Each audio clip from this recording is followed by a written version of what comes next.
Meu nome é Yang, tudo bem? Faz um tempo que eu não venho aqui, né? Pois é. Então, eu acabei de assistir Pantera Negra 2, Wakanda para Sempre. E pela primeira vez, eu tenho o que falar de forma um pouco mais crítica sobre um filme depois de ter visto ele. Eu assisti recentemente Adão Negro também, só que eu saí do filme assim, apesar de ter gostado, eu saí sem ter muito o que falar, só coisa de fã, assim, tipo de surtar e tudo mais, nada muito relevante que daria um material interessante. Eu falei, em Wakanda dá pra fazer isso. Em Wakanda dá pra fazer isso, que faz interessante. Em Pantera Negra dá pra fazer isso, então é isso que eu vim fazer. E eu vou falar rápido porque está um calor dos infernos e eu quero tomar banho, mas vamos lá. Wakanda pra Sempre é o segundo filme do Pantera Negra, né? Deveria ter sido estrelado pelo Chadwick, mas infelizmente ele faleceu. E esse filme, ele vem muito com essa ideia e com essa proposta também de fazer uma homenagem ao Chadwick e fazer uma homenagem a tudo que ele representou dentro da Marvel. Né? Apesar de ter protagonizado apenas um filme e ter aparecido em alguns outros, ele ganhou um espaço muito grande e com muita razão. O Chadwick foi um ator simplesmente maravilhoso que incorporou o personagem do Pantera Negra e do T'Challa em si e trouxe pra gente uma performance do herói, do T'Challa como rei de Wakanda, simplesmente impagável, assim. Quando você assiste ao filme pela primeira vez ou pela bilionésima vez, você sente a mesma emoção de estar vendo um herói negro, africano, de estar vendo um homem como o T'Challa assumindo um posto que é o posto de Pantera Negra. Então,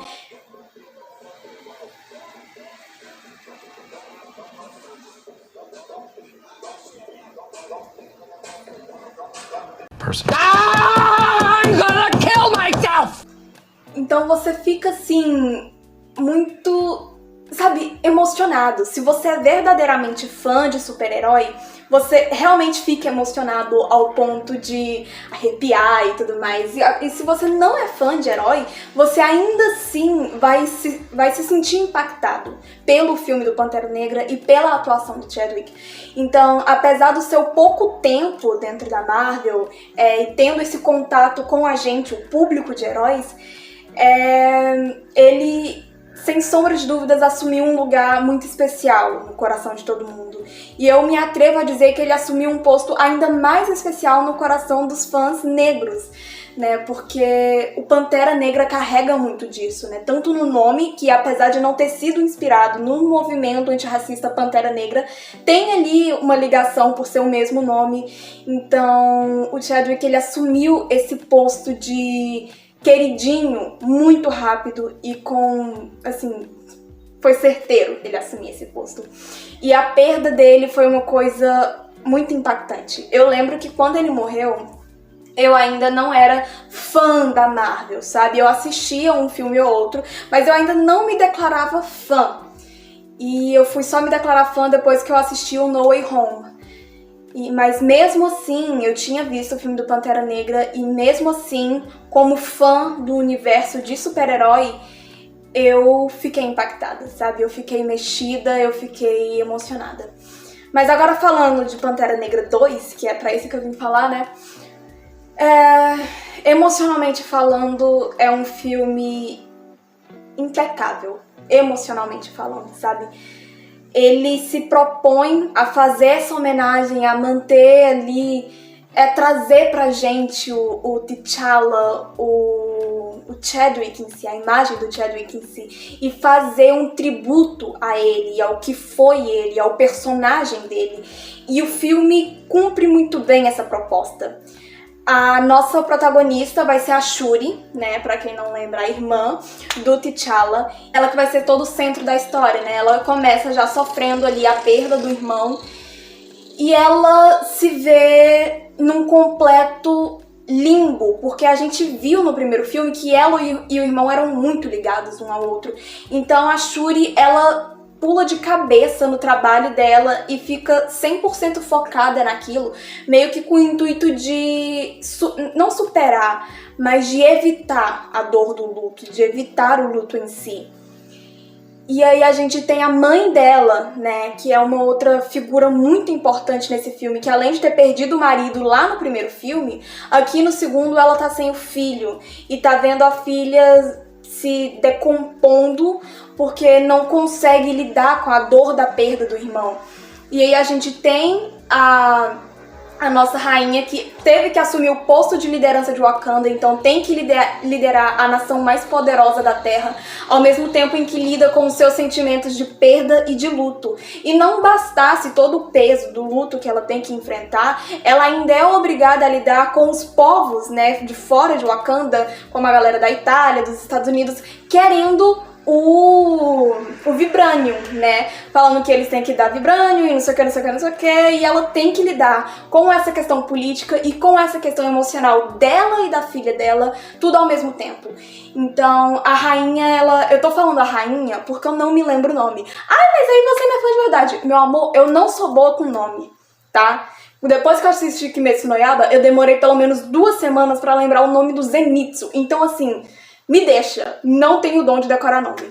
Downsizing thing, Downsizing? Enfim, voltando. A gente vê que a rainha, ela realmente se torna um personagem muito forte, muito marcante, sabe? Que tem essa presença e que é extremamente identificável, sabe? É uma protagonista que, assim, esse ano de 2022, eu passei por uma perda muito grande na minha família. Eu perdi uma pessoa que era muito, muito próxima de mim, que era como se fosse a minha irmã mesmo, e eu me senti muito conectada com esse filme. Talvez seja por isso que eu esteja falando tanto do meu lado emocional diante desse filme, porque se você se você já sentiu a dor de perder alguém que é realmente próximo a você, você vai se conectar muito com a dor da Shuri e com a dor da rainha. Você vai sentir o peso que elas carregam e vai entender o peso do filme em si. Então, emocionalmente falando, esse filme cumpre a proposta de homenagem, de tributo, maravilhosamente bem. É um filme incrível nessa questão. E eu não sou uma pessoa de chorar em filme. Eu realmente sou uma pessoa muito difícil de se fazer chorar. Então, assim, eu que sou uma pessoa difícil de chorar, eu já comecei o filme chorando, aí chegou lá na metade do filme, eu chorei de novo, aí chegou no final, eu chorei de novo, aí chegou na cena pós-crédito, eu chorei de novo. Resumindo, eu chorei nesse filme. É isso. Apparently no one dresses up for Halloween here. Mas agora falando de uma forma um pouco mais crítica, né? Um pouco mais racional, né? Essa é a palavra correta. Falando um pouco mais racionalmente sobre esse filme, ele tem um roteiro bem fraco. Assim, questão de conflito, tá? Eu digo que o conflito do filme, ele é muito fraco e é um conflito que poderia ser resolvido muito rapidamente, sabe? Que não exigia um filme todo pra resolver, sabe? É um conflito muito simples de resolver, ele é muito raso, ele é muito... Sabe? Você sai do filme se sentindo carregado pela emoção do tributo ao Chadwick, mas não com o peso de uma história memorável, sabe? Deixa eu ver... Mulher Maravilha. Mulher Maravilha tem um roteiro excepcional. E é um filme que você sai, depois de assistir ele, você sai com ele na memória e no coração, porque o roteiro é muito bom e te pega de uma forma muito boa. And I feel God in this. A gente tem a construção de uma heroína feita de uma forma que você simplesmente não consegue se esquecer, não importa quanto tempo você passe. E nesse filme, a questão do conflito em si é uma coisa muito simples. É realmente algo que, assim, eles poderiam ter resolvido, assim, muito facilmente, sabe? Mas como eu tô falando do meu ponto de vista emocional sobre o filme, a gente não pode descartar que talvez o conflito desse filme tenha se estendido tanto pelas questões emocionais da protagonista, da Shuri, né? Então talvez por isso o conflito tenha se estendido tanto. Talvez não. Com certeza o conflito se estendeu tanto. Mas é um conflito extremamente fraco, o que dá uma fragilizada no roteiro, mas não tira a qualidade do filme. O filme ainda é muito bom, sério. Apesar dessa questão, você não sai do filme falando, cara, eu não gostei, achei um filme fraco. Não, você sai falando, cara, eu gostei. O conflito foi meio bobo? Foi, mas é um bom filme, sabe? Então, é uma coisa meio contraditória de se colocar junto, mas é realmente essa sensação que eu tenho depois de ter assistido Pantera Negra 2. E, cara, o que dizer, né? Falando um pouco mais tecnicamente do filme agora, é um filme com protagonismo feminino, mas não só protagonismo feminino preto. E eu não digo isso só por causa da rainha e da Shuri, não, a gente também tem a nossa nova personagem, né, que vai interpretar Coração de Ferro. Não lembro, eu sou péssima de nome, não exige isso de mim, que eu não lembro, tá? Não lembro nem o nome dos parentes, vou lembrar o nome de personagem? Não vou. Why are you the way that you are?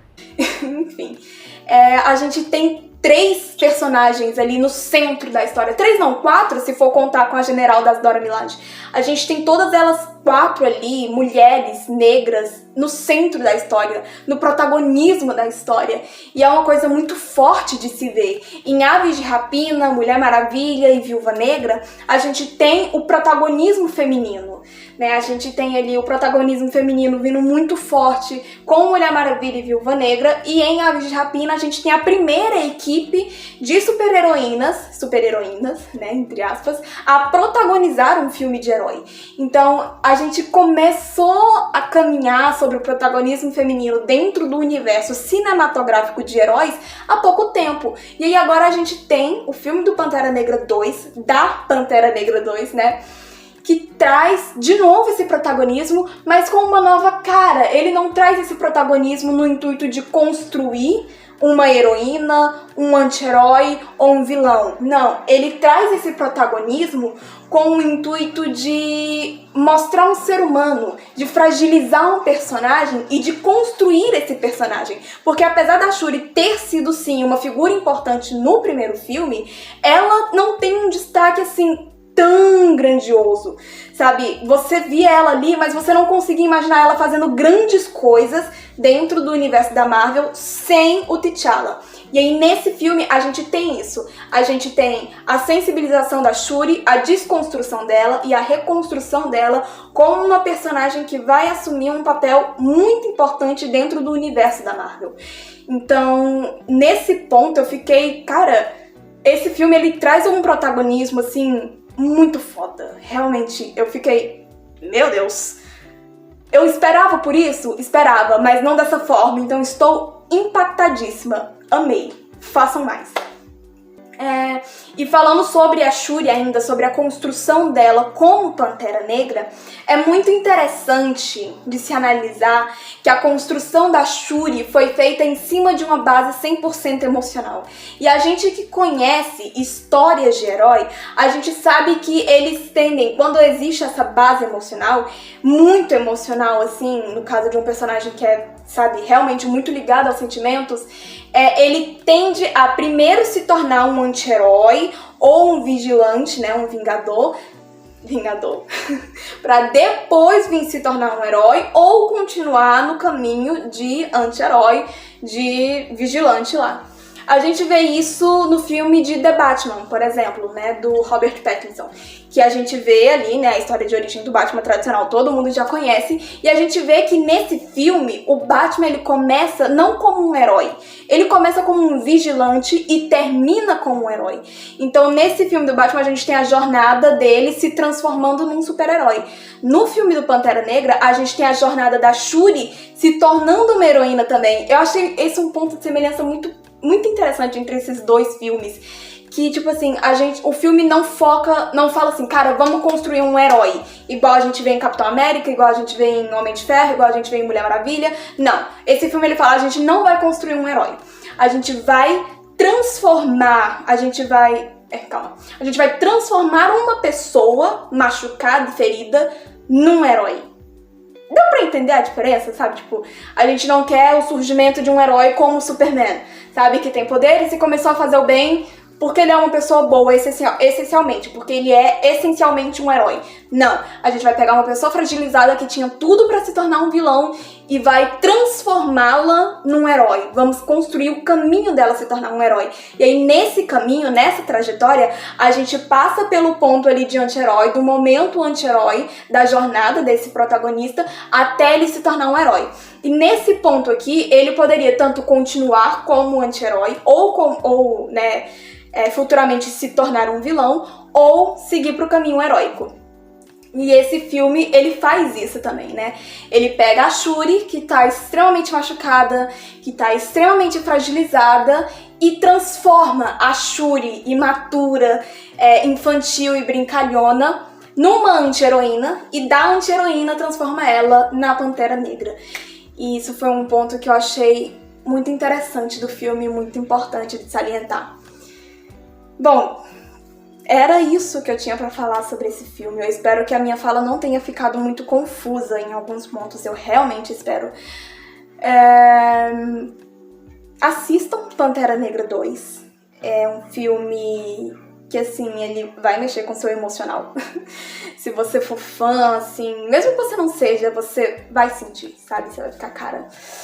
Ai, meu Deus. E lembra de assistir a cena pós-crédito. Não esquece da cena pós-crédito, é um filme da Marvel, tem cena pós-crédito.